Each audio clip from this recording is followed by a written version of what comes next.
দিল্লির পর পাকিস্তানের রাজধানীতে আত্মঘাতী বোমা হামলায় নিহত 12, দায় স্বীকার তালেবানের। দিল্লি হামলায় দায়ীদের কোনোভাবেই ছাড় দেওয়া হবে না, হুঁশিয়ারি রাজনাথের। ক্ষেপণাস্ত্রসহ MiG-31 যুদ্ধবিমান চুরির চেষ্টা করেছিল ইউক্রেন যুক্তরাজ্য, দাবি রাশিয়ার। কম্বোডিয়ার সঙ্গে শান্তি চুক্তি স্থগিত করল থাইল্যান্ড। পরবর্তী যুদ্ধের প্রস্তুতি 24 ঘণ্টায় ব্যস্ত ইরানি মিসাইল কারখানা। ইসরায়েলের সঙ্গে সম্পর্ক স্বাভাবিকের আলোচনা নাকচ করল সিরিয়া। গাজা স্থিতিশীলতা বাহিনীতে যোগ দেবে না সংযুক্ত আরব আমিরাত। গাজায় ত্রাণ প্রবেশে বাধা দিচ্ছে ইসরায়েল, দাবি জাতিসংঘের। ভারত ভ্রমণে সতর্কতা জারি যুক্তরাষ্ট্র ও যুক্তরাজ্যের। ন্যায্য বাণিজ্য চুক্তির খুব কাছাকাছি আমরা, ভারতকে আশা দিলেন ট্রাম্প। মার্কিন সরকারের শাটডাউন অবসানের বিল সিনেটে পাশ, নিম্নকক্ষে অনুমোদনের অপেক্ষা। বাণিজ্য ও সম্পর্ক জোরদারের নতুন উদ্যোগে চোখ পাকিস্তান বাংলাদেশের। চীনের কার্বন নিঃসরণ 1.5 বছরে কখনো কম কখনো স্থিতিশীল।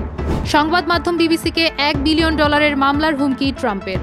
দিল্লির পর এবার পাকিস্তানের রাজধানী ইসলামাবাদের G11 এলাকার জেলা ও দায়রা আদালতের বাইরে এক ভয়াবহ আত্মঘাতী হামলায় অন্তত 12 জন নিহত এবং আরও অনেকে আহত হয়েছেন। পাকিস্তানি পুলিশ ও সংবাদ মাধ্যমের তথ্য অনুযায়ী বিস্ফোরণ ঘটেছে একটি দগ্ধ বাড়িতে। প্রেসিডেন্ট আসিফ আলী জারদারি এটিকে আত্মঘাতী বিস্ফোরণ বলে চিহ্নিত করেছেন। প্রতিরক্ষামন্ত্রী খাজা আসিফ বলছেন, হামলাটি দেশের জন্য জাগরণের বার্তা এবং যুদ্ধ পরিস্থিতি আরও জোরদার করবে। এদিকে এই ঘটনার দায় স্বীকার করেছে দেশটির জঙ্গি গোষ্ঠী পাকিস্তান তালেবান। তারা বলছে, মুসলিম প্রধান পাকিস্তানে ইসলামী শরিয়া আইন কার্যকর না হওয়া পর্যন্ত এ ধরনের আরও হামলা চালানো হবে। দিল্লির বিস্ফোরণের ঘটনায় দায়ী ব্যক্তিদের ছাড় দেওয়া হবে না বলে হুঁশিয়ারি দিয়েছেন প্রতিরক্ষামন্ত্রী রাজনাথ সিং। সোমবার সন্ধ্যায় লালকেল্লার কাছে একটি হুন্দাই i-20 গাড়িতে বিস্ফোরণ ঘটে। এতে কমপক্ষে 9 জন নিহত এবং অনেকে আহত হন। এ নিয়ে রাজনাথ বলেন, আমি আমার দেশের মানুষদের আশ্বস্ত করতে চাই, দেশের শীর্ষস্থানীয় তদন্তকারী সংস্থাগুলো এই ঘটনার দ্রুত এবং পুঙ্খানুপুঙ্খ তদন্ত পরিচালনা করছে। তদন্তের ফলাফল শিগগিরই জনসমক্ষে প্রকাশ করা হবে। তিনি আশ্বস্ত করে বলেন, এই ট্র্যাজেডির জন্য দায়ীদের বিচারের আওতায় আনা হবে এবং কোনো অবস্থাতেই তাদের রেহাই দেওয়া হবে না। এর আগে সন্দেহভাজন আত্মঘাতী বোমা হামলাকারী ডাক্তার উমর মোহাম্মদের প্রথম ছবি প্রকাশ পায় সংবাদ মাধ্যমে। বিস্ফোরণের শিকার সেই গাড়িটির মালিকও ছিলেন তিনি নিজে। গাড়িটি ঘটনার আগে 3 ঘন্টারও বেশি সময় পার্কিং লটে ছিল। ইউক্রেন ও যুক্তরাজ্যের গোয়েন্দারা যৌথভাবে কিনঝাল হাইপারসনিক ক্ষেপণাস্ত্র সহ MiG-31 যুদ্ধবিমান চুরির চেষ্টা চালিয়েছে, এমন দাবি করছে রাশিয়া। রুশ গোয়েন্দা সংস্থা FSB জানায়, $30 লাখ প্রলোভন দেখিয়ে এক রুশ পাইলটকে প্ররোচিত করার চেষ্টা করা হয়েছিল, যাতে সে বিমানটি রোমানিয়ার ন্যাটো ঘাঁটির দিকে উড়িয়ে নিয়ে যায়। পরিকল্পনা অনুযায়ী বিমানটি সেখানে গুলি করে নামানোরও প্রস্তুতি ছিল। এ নিয়ে রাশিয়ার রাষ্ট্রীয় টেলিভিশনে ষড়যন্ত্রে যুক্ত এক ব্যক্তির রেকর্ডিংও প্রচার করা হয়েছে। FSB দাবি করে, তাদের পদক্ষেপে ইউক্রেন ও ব্রিটেনের এই উস্কানিমূলক পরিকল্পনা ব্যর্থ হয়েছে, তবে এই ঘটনার স্বাধীনভাবে সত্যতা যাচাই করা সম্ভব হয়নি। সীমান্তের কাছে মাইন বিস্ফোরণে 2 থাই সেনা আহত হওয়ার পর প্রতিবেশী কম্বোডিয়ার সঙ্গে শান্তি চুক্তি স্থগিত করেছে থাইল্যান্ড। সিসাকেত প্রদেশে বিস্ফোরণে একজন সেনা পায়ে গুরুতর আঘাত পান এবং আরেকজন বুকে ব্যথা পান। থাই সরকার ঘোষণা করেছে, কম্বোডিয়ার সঙ্গে যৌথ ঘোষণার পরবর্তী কার্যক্রম বন্ধ রাখা হবে। এর আগে সীমান্তে মাইন পুঁতে রাখার অভিযোগ অস্বীকার করেছিল কম্বোডিয়া। থাইল্যান্ড ও কম্বোডিয়ার 1 শতাব্দীরও বেশি বিরোধ রয়েছে। জুলাইয়ের সংঘাতে উভয় পক্ষের অন্তত 43 জন নিহত হন। গত অক্টোবর আসিয়ান সম্মেলনে ট্রাম্পের উপস্থিতিতে স্বাক্ষরিত চুক্তি অনুযায়ী সীমান্ত মাইন মুক্ত ও ভারী অস্ত্র প্রত্যাহার করা হবে। পাশাপাশি আটকে থাকা কম্বোডিয়ার 18 সেনাকে মুক্তি দেওয়া হবে। 2015 সালের পরমাণু চুক্তি মেয়াদ উত্তীর্ণ ও নিষেধাজ্ঞা পুনর্বহালের পর মধ্যপ্রাচ্যে উত্তেজনা বৃদ্ধি পেয়েছে। যুক্তরাষ্ট্রের প্রেসিডেন্ট ডোনাল্ড ট্রাম্প দাবি করেছেন, সামরিক অভিযানে ইরানের পরমাণু কর্মসূচি বড় ধরনের আঘাত পেয়েছে। তবে বিশ্লেষকরা মনে করছেন, ক্ষতি গুরুতর হলেও সম্পূর্ণ ধ্বংস হয়নি। ইরানের সমৃদ্ধ ইউরেনিয়ামের একটা অংশ গোপন স্থানে রাখা হয়েছে। পাশাপাশি পিকএক্স মাউন্টেনে নতুন সমৃদ্ধকরণ স্থাপনা তৈরির খবরও পাওয়া গেছে। ইরানের ক্ষেপণাস্ত্র কারখানাগুলোতে ক্রমাগত কার্যক্রম চালাচ্ছে। নতুনভাবে 2000 ক্ষেপণাস্ত্র উৎপাদনের লক্ষ্য রয়েছে। আন্তর্জাতিক পরমাণু শক্তি সংস্থা জানাচ্ছে, ইরানের হাতে এখন প্রায় 400 কেজি 60% সমৃদ্ধ ইউরেনিয়াম রয়েছে, যা অস্ত্র নির্মাণের জন্য প্রয়োজনীয় মাত্রার কাছাকাছি। ইসরায়েলের সঙ্গে সম্পর্ক স্বাভাবিক করার কোনো সরাসরি আলোচনা আপাতত হচ্ছে না, এমনটা জানালেন সিরিয়ার প্রেসিডেন্ট আহমেদ আল-শারা। তিনি ইসরায়েলের দখলে থাকা গোলান মালভূমি ইস্যুতেও কঠোর অবস্থান নিয়েছেন। আল-শারা বলেন, যুক্তরাষ্ট্রের পৃষ্ঠপোষকতায় যেসব দেশ ইসরায়েলের সঙ্গে সম্পর্ক স্বাভাবিক করেছে, সিরিয়ার পরিস্থিতি তা অনুসরণ করবে না। 2024 সালে আসাদ সরকারের পতনের পর ইসরায়েল গোলান মালভূমিতে দখল আরও বৃদ্ধি করেছে, যা সিরিয়ার জন্য বড় সংকট। তিনি আইএস বিরোধী বৈশ্বিক জোটের সঙ্গে সমন্বয় করে প্রয়োজনীয়তা উল্লেখ করেন। দেশটির তথ্যমন্ত্রী হামজা আল মুস্তাফা জানান, সিরিয়া এই জোটের সঙ্গে রাজনৈতিক সহযোগিতায় স্বাক্ষর করেছে, তবে সামরিক বিষয় এখনও অন্তর্ভুক্ত নয়। সংযুক্ত আরব আমিরাত গাজার জন্য আন্তর্জাতিক স্থিতিশীলতা বাহিনীতে যোগ দেওয়ার পরিকল্পনা করছে না। দেশটির একজন জ্যেষ্ঠ কর্মকর্তা জানান, বাহিনীর কোনো স্পষ্ট কাঠামো এখনও দেখা যাচ্ছে না, তাই আমিরাত অংশগ্রহণের পরিকল্পনা করছে না।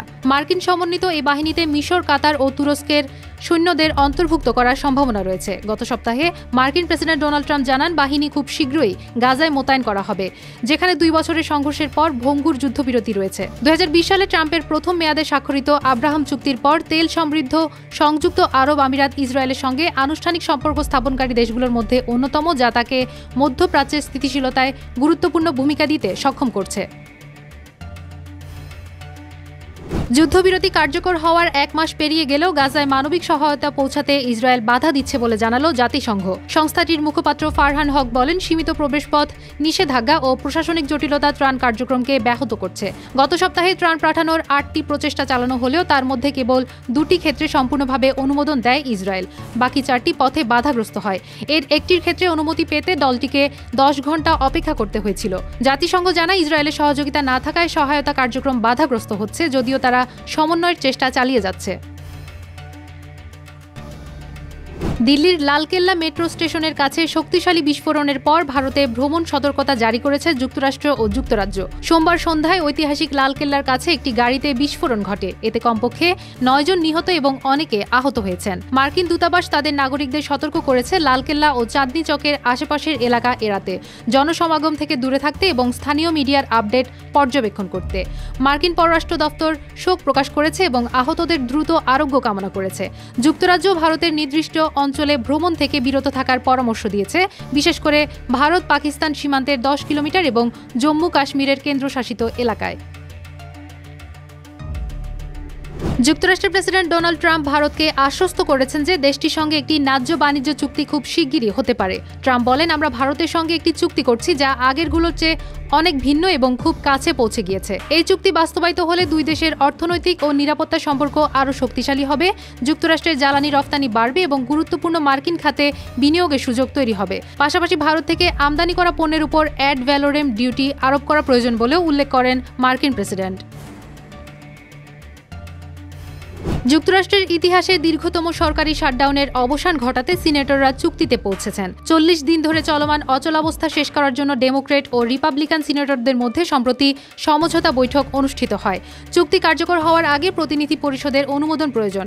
এই অচলাবস্থার কারণে ফেডারেল কর্মীরা বেতন পাচ্ছেন না, লাখ লাখ আমেরিকান খাদ্য সহায়তা পেতে দেরি হচ্ছে এবং বিমান সংস্থাগুলো একদিনে 3300টিরও বেশি ফ্লাইট বাতিল করেছে। তবে চুক্তি পুরোপুরি কার্যকর হতে কত সময় লাগবে এবং এটি টেকসই হবে কিনা তা এখনও অনিশ্চিত। এর আগে ডেমোক্রেটদের প্রস্তাব প্রত্যাখ্যান করেছিলেন ট্রাম্প।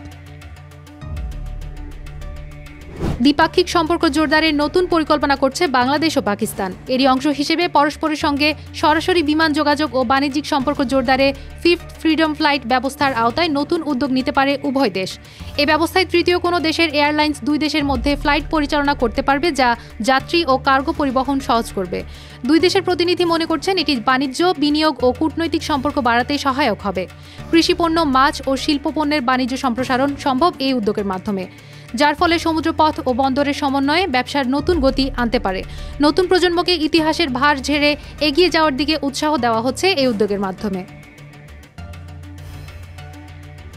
গত 18 মাস ধরে চীনে কার্বন ডাইঅক্সাইড নিঃসরণের হার কখনো স্থিতিশীল, কখনো আবার কমতির দিকে দেখা গেছে। এক বিশ্লেষণে ধরা হয়েছে বিশ্বের বৃহত্তম দূষণকারী দেশটি তার প্রতিশ্রুত সময়সীমার আগে কার্বন নিঃসরণ কমানোর লক্ষ্যমাত্রায় পৌঁছাতে সক্ষম হয়েছে। চলতি বছরের তৃতীয় ত্রৈমাসে সৌর বিদ্যুৎ উৎপাদন 46% ও বায়ুচালিত বিদ্যুৎ উৎপাদন 11% বেড়ে নিঃসরণ স্থিতিশীল রাখা গেছে। প্রথম 9 মাসে সৌর ও বায়ুচালিত খাতে যথাক্রমে 240 ও 61 গিগাওয়াট অতিরিক্ত বিদ্যুৎ উৎপন্ন হয়েছে, যা নবায়নযোগ্য শক্তিতে নতুন রেকর্ড গড়ার পথে চীনের অগ্রগতি নির্দেশ করছে।